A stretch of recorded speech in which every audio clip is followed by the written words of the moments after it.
এক বনে টোনা আর টুনি এবং কালু আর কাকুলি কাক দুই গোয়ালা দম্পতির বসবাস ছিল। টোনা আর কালু কাক তাদের বাড়ির গরুর দুধ বিক্রি করে সংসার চালাতো। কি গো টোনা, সারাদিন কি গাভীর দুধই দহন করবে? বাজারে নিয়ে যাবে কখন? দুপুর গড়িয়ে এলো, সকাল ছাড়া তো কেউই দুধ কিনতে চায় না। কি গো টোনা, বালতিতে এতটুকু দুধ কেন? এই দুধ বিক্রি করে কি হবে? এই দুধ বিক্রি করে কি বেশি টাকা পাবো আমরা? পাবো না তো। আর দিন দিন আমাদের গাভীর হাল যা হচ্ছে না, এর চেয়ে বেশি দুধ মনে হয় আর পাবো না আমরা। টুনি, আমরা তো আর গাভীকে ভালো মন্দে খাওয়াতে পারি না। গাভী এজন্যই এত দুর্বল হয়েছে। অভাবের জন্য গাভীকে যখন ভালো মন্দ খাওয়াতেই পারি না, তখন গাভী থেকে বেশি দুধ আশা করাটাও পারি না। আর আমরা তো অসৎ ব্যবসায়ী নই যে দুধের মধ্যে জল মিশিয়ে দুধ বিক্রি করব। যা টাকা পাবো তাতেই খুশি। আর যাই হোক টুনি, বাজারে গিয়ে দুধ বিক্রি করে আসি। তুমি গাভীটাকে একটু ঘাস কেটে দাও তো। এ কথা বলে টোনা দুধ বাজারে নিয়ে যায়। এদিকে কালু কাকের তো বাহ কালু, আমাদের গাভীকে ইনজেকশন দিয়ে তো ভালোই দুধ দিচ্ছে। শোনো কালু, এখন তো আমরা গাভীর থেকে অনেক দুধ পাচ্ছি।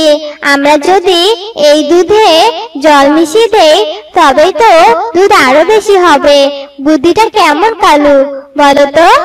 এই বুদ্ধিটা তুমি বলার আগেই আমি ভেবেছিলাম। যাও যাও, তুমি জল নিয়ে এসো। এক বালতি দুধের মধ্যে 2 বালতি জল মিশিয়ে দেব আজকেই আমি। কালু কাকের এ কথা শুনে কাকুলি কাক জল নিয়ে এসে তাদের গাভীর দুধে জল মিশিয়ে দেয়। এরপর কালু কাক দুধ নিয়ে বাজারে যায়। আর বাজারে যাওয়ার পর, এই নাও কবুতর দাদা, আজ কিন্তু অনেক বেশি দুধ নিয়ে এসেছি। আজ একটু বেশি টাকা দিতে হবে। আমার গাভীর দুধ এই গ্রামের সবথেকে খাঁটি দুধ, কোনো ভেজাল নেই। কবুতর কালু কাকের বালতিতে দুধ দেখে বলে, এ মা, কি টলটলে দুধ! এই দুধে তুমি নিশ্চয় অধিক জল মিশিয়েছো। আমি তোমার দুধ কিছুতেই নিতে পারবো না। তোমার দুধ দিয়ে আমি কিছুতেই মিষ্টি বানাতে পারবো না। তোমার এই গাভীর দুধ অন্য কোথাও বিক্রি করো। ওই তো টোনা দাদা দুধ নিয়ে আসছে বাজারে। টোনা দাদা যে দুধ নিয়ে বাজারে আসে, সেই দুধে কখনোই জল মিশানো থাকে না। টোনা দাদা, এদিকে এসো, আমি তোমার থেকে দুধ নিব। এরপর কবুতর টোনা থেকে কালু কাকের সামনে অনেক টাকা দিয়ে দুধ কিনে নেয়। এদিকে কালু কাক সব মিষ্টির দোকানে ঘুরেও দুধ বিক্রি করতে পারে না। তারপর কালু কাক তার দুধ নিয়ে রেগে বাড়ি ফিরে আসে আর মনে মনে বলে, বাজারে টোনার গাভীর দুধের চাহিদা অনেক বেশি, আর আমার গাভীর দুধ কেউ নিতেই চায় না।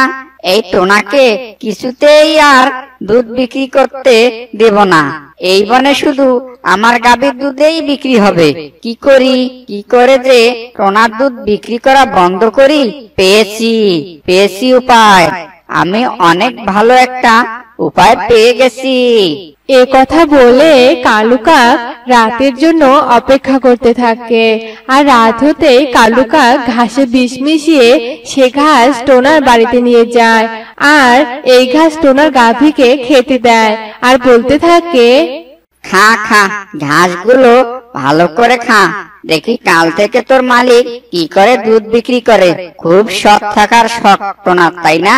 দুধ বিক্রি করেই তো সংসার চালায়। এবার দেখি কাল থেকে টাকা তুই পাইস কোথায়। এই বলে কালু কাক টোনার বাড়ি থেকে চুপি চুপি বেরিয়ে যায়। এদিকে রাত পেরিয়ে সকাল হয়ে যায়। আর টোনা তার গোয়াল ঘরে মৃত গাভীকে দেখে ভীষণ অবাক হয়ে যায় আর কাঁদতে কাঁদতে বলে, হায় ঈশ্বর, এ আমার কি সর্বনাশ হলো! রাতেই তো আমার গাভীটা সুস্থ ছিল, আর সকাল হতেই আমার গাভীটা কি করে মরে গেল? কোন পাপের কারণে তুমি আমার একমাত্র আয়ের পথটাও কেড়ে নিলে ঈশ্বর? টোনার এমন কথা শুনে টুনি ঘর থেকে ছুটে চলে আসে আর বলে, আর কেঁদে কি হবে বলো তো? যা হবার তা তো হয়ে গেছে। যাও টোনা, এই গাভীর শোক ভুলে তুমি অন্য কাজে যাও। প্রতিদিন টাকা না আনলে তো আমাদের ঘরে চুলাও জ্বলবে না। তুমি জানো না, সৃষ্টিকর্তা গরিবদের অনেক কষ্ট দেয়। টুনির কথা শুনে টোনা কান্না বন্ধ করে দেয় আর অন্য কাজের খোঁজে বের হয়। কিন্তু টোনা কোথাও কাজ খুঁজে পায় না। বিষণ্ণ মনে বনের পথে পথে হাঁটতে থাকে। এমন সময় টোনা বনে এক গাভীর কান্নার আওয়াজ শুনতে পায়। বাঁচাও, বাঁচাও! উহ, কি ব্যথা! আমি যে হাঁটতে পারছি না। কেউ কি আছো আশেপাশে? আমার কাছে এসো, আমাকে একটু সাহায্য করো। এরপর টোনা গাভীর কান্না শুনে গাভীর কাছে যায়। একি, এ গাভীটা তো দেখছি একটা পা কেটে গেছে। এ তো দেখছি 3 পাওয়ালা গাভী, আর কাঁটা পা থেকে অনেক রক্ত পড়েছে। এ গাভী কি করে তোমার এসব হলো? তোমার পা কি করে কেটে গেল বলো তো শুনি। আমি রাস্তায় হাঁটার সময় হঠাৎ করে পেছন থেকে একটা গাড়ি এসে ধাক্কা দেয়, আর গাড়ির সাথে অ্যাক্সিডেন্ট করে আমার একটা পা কেটে যায়। আমার পায়ে প্রচন্ড ক্ষত হয়েছে, খুব ব্যথা করছে। আমি আর পারছি না, আমি হাঁটতে পারছি না, মনে হয় মরে যাব। আহারে, তুমি একটু বসো, আমি বন থেকে ঔষধি পাতা নিয়ে আসছি। এক্ষুনি তোমার রক্ত পড়া বন্ধ হয়ে যাবে আর তুমি সুস্থ হয়ে উঠবে। এ কথা শুনে টোনা বন থেকে কয়েকটা ঔষধি পাতা এনে সেই পাতার রস করে গাভীর পায়ে লাগিয়ে দেয়, আর গাভীর পা থেকে রক্ত পড়া বন্ধ হয়ে যায়। এরপর গাভী একটু সুস্থ বোধ করে। তারপর গাভী টোনাকে বলে, এখন আমার পায়ে ব্যথাটা একটু কমেছে। তুমি না থাকলে যে কি হতো! ধন্যবাদ তোমাকে, তোমার এই উপকারের কথা কখনো আমি ভুলবো না। তোমার এই অবস্থা আমি তোমাকে কোথাও যেতে দেব না। যদি আবার কোনো বিপদ হয়, চলো তুমি আমার সাথে, আমার বাড়িতে চলো, আমি তোমার দেখাশোনা করব। টোনার এ কথা শুনে গাভী খুশি হয়ে যায় আর 3 পাওয়ালা গাভী খুঁড়িয়ে খুঁড়িয়ে টোনার বাড়িতে যায়। গাভী, খুব বড় মুখ করে তোমাকে নিয়ে এসেছি। এ দুটো শুকনো খড় ছাড়া আমার আর কিছুই দেওয়ার মতো নেই। টোনা, তুমি আমার প্রতি যে দয়া দেখিয়েছো আমি তাতেই অনেক খুশি। তোমাকে একটা কথা বলিনি, আসলে আমি এক জাদুর গাভী। আমি সাধারণ দুধ দেই না, আমি সোনার দুধ দেই। তুমি আমার সোনার দুধ দহন করে বাজারে নিয়ে যাও, অনেক টাকা পাবে।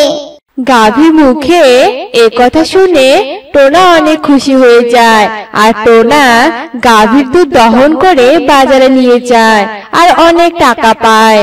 আর এভাবে দিন দিন টোনার উন্নতি হতে থাকে। আর টোনার এই উন্নতি দেখে কালু কাকের ভীষণ হিংসে হতে থাকে। আর কালু বলে, এক গাভীকে তো একবার মারলাম, আবার এক গাভী এসে টোনার কপালে চুটলো, তাও আবার টোনাকে সোনার দুধ দেয়। এ আমি কিছুতেই সহ্য করব না। এ গাভীকে মারবো না, চুরি করে আনবো, কারণ এ গাভী আনলে আমার অনেক লাভ হবে। কালু কাক তার ভাবনা মতো রাতে চুপি চুপি টোনার গোয়ালে যায় গাভীর কাছে। আর যেই না গাভীর দড়ি খুলতে থাকে তখন গাভী এক ভয়ঙ্কর রূপ নেয় আর বলে উঠে, তুই তুই আমাকে চুরি করতে এসেছিস? তুই জানিস আমি কে? আমি হলাম এক জাদুই গরু। কোন উদ্দেশ্যে আমার কাছে এসেছিস তা আমি জানি। আজ আমাকে চুরি করার শখ তোকে মিটিয়ে দিব। কালু কাক গাভীর এরকম ভয়ঙ্কর চেহারা দেখে ভয় পেয়ে যায় আর বলতে থাকে, ওরে বাবা রে, এটা কোন গাভী রে? বাঁচাও, বাঁচাও আমাকে। আমি আর লোভে পড়ে কোনো জিনিস চুরি করতে আসবো না। আগে আমি নিজের জান বাঁচাই, পরে বড়লোক হওয়ার স্বপ্ন। পালাও, পালাও। এ কথা বলে কালু কাক সেখান থেকে পালিয়ে যায়। এদিকে সকাল হয়ে যায়, আর রাতে টোনার গোয়াল ঘরে কি হয়েছে তা কেউ বুঝতেই পারে না। আর টোনা টুনি তাদের 3 পাওয়ালা গাভীকে নিয়ে সুখে শান্তিতে বসবাস করতে থাকে।